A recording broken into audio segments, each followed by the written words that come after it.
Yazid Ar-Raqshi meriwayatkan dari Anas bin Malik. Malaikat Jibril datang kepada Rasulullah pada waktu yang tidak biasa dengan raut muka yang berbeda dari biasanya. Rasulullah bertanya, "Wahai Jibril, kenapa aku melihat raut mukamu berbeda?" Jibril menjawab, "Wahai Muhammad, aku datang kepadamu pada saat Allah memerintahkan supaya api neraka dinyalakan. Tidak pantas jika orang yang mengetahui bahwa neraka, siksa kubur dan siksa Allah itu sangat dahsyat, untuk bersenang sebelum dirinya merasa aman dari ancaman itu." Rasulullah menjawab, "Wahai Jibril, lukiskanlah keadaan neraka itu kepadaku." Jibril berkata, "Baik, ketika Allah Subhanahu wa Ta'ala menciptakan neraka, apinya dinyalakan 1000 tahun hingga berwarna hitam pekat, nyala, dan baranya tidak pernah padam. Demi zat yang mengutus engkau kebenaran sebagai nabi, seandainya neraka itu berlubang sebesar lubang jarum, niscaya segenap penghuni dunia akan terbakar karena panasnya. Demi zat Yagi mengutus engkau dengan kebenaran sebagai nabi, seandainya ada baju penghuni neraka itu digantung di antara langit dan bumi, niscaya semua penghuni dunia akan mati karena bau busuk dan panasnya. Demi zat yang mengutus engkau kebenaran sebagai nabi, seandainya sehasta dari mata rantai sebagaimana yang disebutkan di dalam Al-Quran diletakkan di puncak gunung, niscaya bumi sampai ke dalamnya akan meleleh. Demi zat yang mengutus engkau kebenaran sebagai nabi, seandainya ada seorang berada di ujung barat dunia ini disiksa, niscaya orang yang berada di ujung timur akan terbakar karena panasnya. Neraka itu mempunyai 7 pintu, dan masing-masing pintu dibagi-bagi untuk laki-laki dan perempuan." Rasulullah bertanya, "Apakah pintu-pintu itu seperti pintu kami?" Jibril menjawab, "Tidak. Pintu itu selalu terbuka, dan pintu yang satu berada di bawah pintu yang lain. Jarak pintu yang satu dengan pintu yang lain sejauh perjalanan 70 tahun. Pintu yang di bawahnya lebih panas 70 lipat dari pintu yang di atasnya. Musuh-musuh Allah diseret ke sana, dan jika mereka sampai di pintu itu, malaikat Zabaniyah menyambut mereka dengan membawa rantai dan belenggu. Rantai itu dimasukkan ke dalam mulutnya dan keluar dari duburnya, sedangkan tangan kirinya dibelenggu dengan lehernya, dan tangan kanannya dimasukkan ke dalam dada hingga tembus ke bahu. Setiap orang yang durhaka itu dirantai bersama setan dalam belenggu yang sama, lantas diseret wajahnya tersungkur dan dipukul oleh malaikat dengan palu. Setiap kali mereka hendak keluar dari neraka, lantaran kesengsaraan mereka, niscaya mereka dikembalikan ke dalam neraka. Rasulullah bertanya, "Siapakah penghuni masing-masing pintu itu?" Jibril menjawab, "Pintu yang paling bawah namanya Hawiyah. Pintu neraka Hawiyah ini adalah pintu neraka yang paling bawah, atau dasar, yang merupakan neraka yang paling mengerikan. Pintu neraka ini ditempati oleh orang-orang munafik, orang kafir, termasuk juga keluarga Fir'aun, dalam neraka Hawiyah. Hal ini sebagaimana arti dari firman Allah. Maka tempat kembalinya adalah neraka Hawiyah. Al-Qariyah, ayat 9. Pintu kedua namanya Jahim, yakni pintu neraka tingkatan ke-6. Tingkatan neraka ini di atasnya neraka Hawiyah. Di dalamnya ditempati oleh orang-orang musyirik yang menyekutukan Allah. Hal ini sebagaimana arti firman Allah ini. Dan diperlihatkan dengan jelas neraka Jahim kepada orang-orang yang sesat. As-Syu'ara ayat 51. Pintu ketiga namanya Sakar, tempat orang-orang Syabi'in, merupakan pintu neraka pada tingkatan ke-5.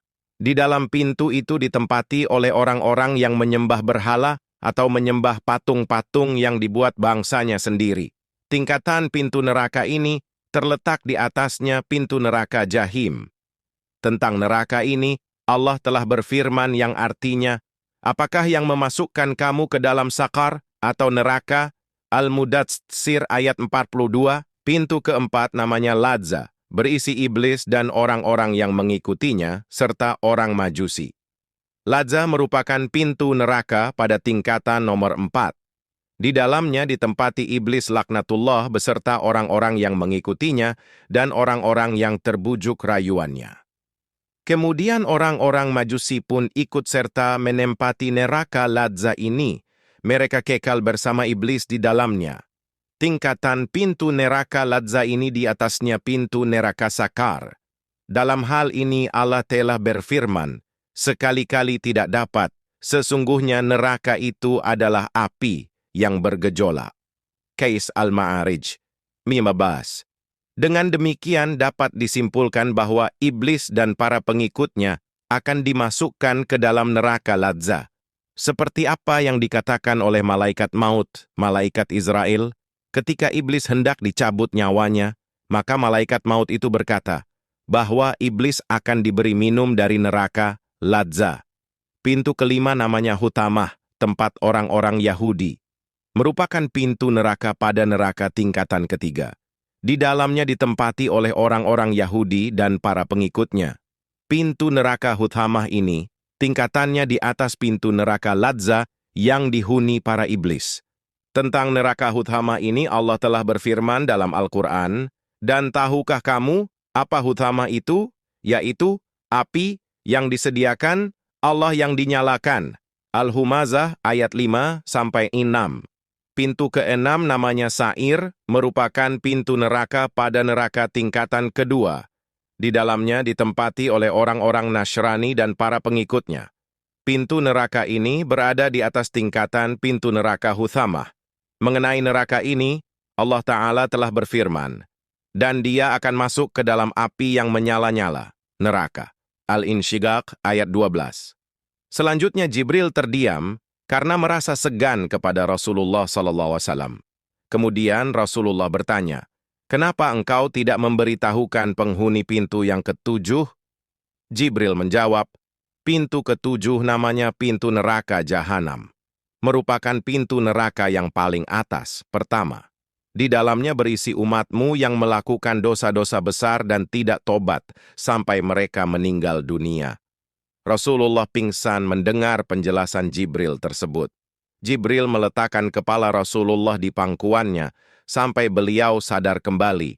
Salman Al-Farisi datang dan berdiri di depan pintu seraya berkata, Assalamualaikum ya ahla baitir rahmah. Apakah saya bisa bertemu dengan junjunganku Rasulullah Shallallahu Alaihi Wasallam? Namun tidak ada yang menjawab sehingga mereka pun menangis dan terjatuh. Rasulullah bersabda, betapa besar cobaan yang menimpaku dan aku merasa sangat sedih. Jadi, ada di antara umatku yang akan masuk neraka. Jibril menjawab, benar, yaitu umatmu yang mengerjakan dosa-dosa besar.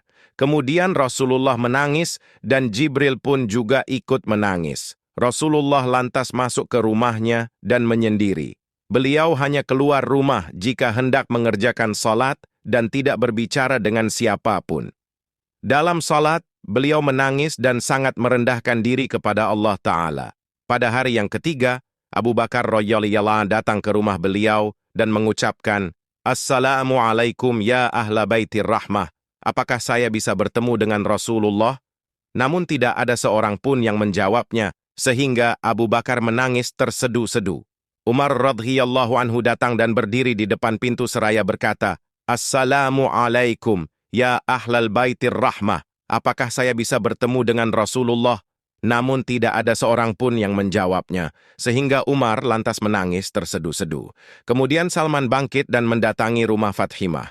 Sambil berdiri di depan pintu, ia berkata, Assalamualaikum, wahai putri Rasulullah, sementara Ali sedang tidak ada di rumah. Salman lantas berkata, wahai putri Rasulullah, dalam beberapa hari ini Rasulullah suka menyendiri. Beliau tidak keluar rumah kecuali untuk sholat dan tidak pemah berkata-kata, serta tidak mengizinkan seseorang untuk masuk ke rumah beliau. Fathimah lantas pergi ke rumah beliau, Rasulullah. Di depan pintu rumah Rasulullah, Fathimah mengucapkan salam dan berkata, wahai Rasulullah, saya adalah Fathimah. Waktu itu Rasulullah sedang sujud sambil menangis, lantas mengangkat kepala dan bertanya, ada apa wahai Fathimah? Aku sedang menyendiri. Dibukakan pintu untuknya. Fathimah menangis sejadi-jadinya karena melihat keadaan Rasulullah yang pucat pasi. Tubuhnya tampak sangat lemah, mukanya sembab karena banyak menangis. Fathimah bertanya, "Wahai Rasulullah, apakah yang sedang menimpa dirimu, wahai ayahku?" Beliau bersabda, "Wahai Fathimah, Jibril datang kepadaku dan melukiskan keadaan neraka. Dia memberitahu kepadaku bahwa pada pintu yang teratas diperuntukkan bagi umatku yang mengerjakan dosa besar. Itulah yang menyebabkan aku menangis dan sangat sedih." Fatimah bertanya, "Wahai Rasulullah, bagaimana mereka masuk ke neraka itu?" Beliau bersabda, "Mereka digiring ke neraka oleh malaikat. Wajah mereka tidak hitam, mata mereka tidak biru, mulut mereka tidak disumbat, dan mereka tidak dibelenggu ataupun dirantai." Fatimah bertanya, "Wahai Rasulullah, bagaimana sewaktu mereka digiring ke neraka oleh malaikat?" Beliau bersabda, "Laki-laki ditarik jenggotnya, sedangkan perempuan dengan ditarik rambut ubun-ubunnya. Banyak di antara umatku yang masih muda, ketika ditarik jenggotnya untuk digiring ke neraka, berkata, 'Betapa sayang kemudaan dan ketampananku.' Banyak di antara umatku yang perempuan ketika ditarik ke neraka berkata, 'Sungguh aku sangat malu.'" Ketika malaikat yang menarik umatku itu sampai ke neraka dan bertemu dengan Malik, Malik bertanya kepada malaikat yang menarik umatku itu, "Siapakah mereka itu? Aku tidak pernah melihat orang-orang yang tersiksa seperti mereka. Wajah mereka tidak hitam, mata mereka tidak biru, mulut mereka tidak disumbat, mereka tidak dibaringkan dengan golongan setan, dan mereka tidak dibelenggu atau diikat lehernya." Malaikat itu menjawab, "Kami diperintahkan untuk membawa mereka kepadamu dalam keadaan seperti itu." Malik berkata kepada mereka, "Wahai orang-orang yang celaka, siapakah sebenarnya kalian ini?" Dalam hadis yang lain disebutkan bahwa ketika mereka ditarik oleh malaikat, mereka selalu menyebut-nyebut nama Muhammad. Ketika mereka melihat Malik, mereka lupa untuk menyebut nama Muhammad karena seramnya malaikat Malik. Mereka menjawab, "Kami adalah umat yang diturunkan Al-Quran kepada kami, dan termasuk orang yang mengerjakan puasa pada bulan Ramadan." Malik berkata, "Al-Quran hanya diturunkan untuk umat Muhammad Shallallahu Alaihi Wasallam." Ketika mendengar nama Muhammad, mereka berteriak seraya berkata, "Kami termasuk umat Muhammad SAW." Malik berkata kepada mereka, "Bukankah di dalam Al-Quran ada larangan untuk mengerjakan maksiat-maksiat kepada Allah Ta'ala?" Ketika mereka berada di tepi neraka dan diserahkan kepada malaikat Zabaniyah, mereka berkata, "Wahai Malik, izinkanlah kami untuk menangisi nasib kami." Malik mengizinkannya, dan mereka lantas menangis dengan mengeluarkan darah. Malik lantas berkata, "Alangkah baiknya seandainya tangis ini kamu lakukan sewaktu berada di dunia. Seandainya sewaktu di dunia kamu menangis seperti ini karena takut kepada siksaan Allah, niscaya sekarang ini kamu tidak akan masuk neraka." Malik lalu berkata kepada Zabaniyah, lemparkan mereka ke dalam neraka." Ketika mereka dilempar ke dalam neraka, mereka berseru secara serempak mengucapkan kalimat, "La ilaha illallah," sehingga api neraka langsung menjadi padam. Kemudian Malik berkata, "Wahai api, sambarlah mereka." Api itu menjawab, "Bagaimana aku menyambar mereka sementara mereka mengucapkan kalimat, La ilaha illallah." Malik berkata lagi kepada api neraka, "Sambarlah mereka." Api itu menjawab, "Bagaimana aku menyambar mereka sementara mereka mengucapkan kalimat, La ilaha illallah." Malik berkata, "Benar, namun begitulah perintah Allah Ar-Rasi." Kemudian api itu pun menyambar mereka. Di antara mereka ada yang disambar sampai 2 telapak kakinya, ada yang disambar sampai 2 lututnya, dan ada yang disambar sampai lehernya. Ketika api itu akan menyambar muka, Malik berkata, "Jangan membakar muka mereka, karena dalam waktu yang cukup lama, mereka bersujud kepada Zat yang Maha Kuasa." Dalam Al-Quran, Allah telah mensifati neraka Jahannam sebagai berikut. "Sesungguhnya neraka itu melontarkan bunga api sebesar dan setinggi gunung." Al-Mursilat, ayat 32. "Dan sesungguhnya Jahannam itu benar-benar tempat yang telah diancamkan kepada mereka, pengikut-pengikut setan." semuanya. Al-Hijr ayat 43. Dari hadis Qudsi.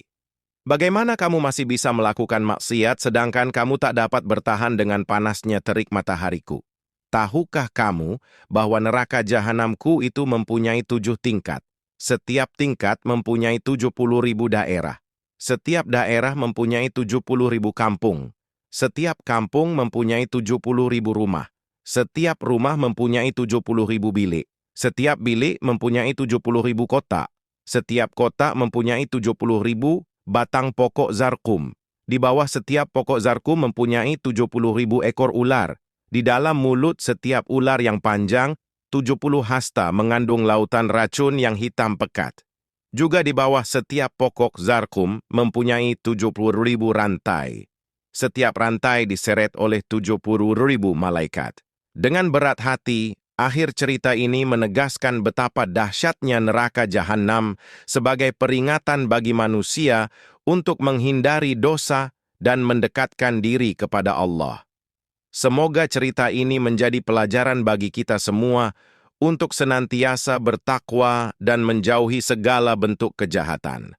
Ingatlah selalu akan akibat dari perbuatan kita di dunia ini dan berusahalah selalu berada di jalan yang benar. Semoga kita semua mendapatkan perlindungan dan rahmat Allah Subhanahu wa Ta'ala. Amin.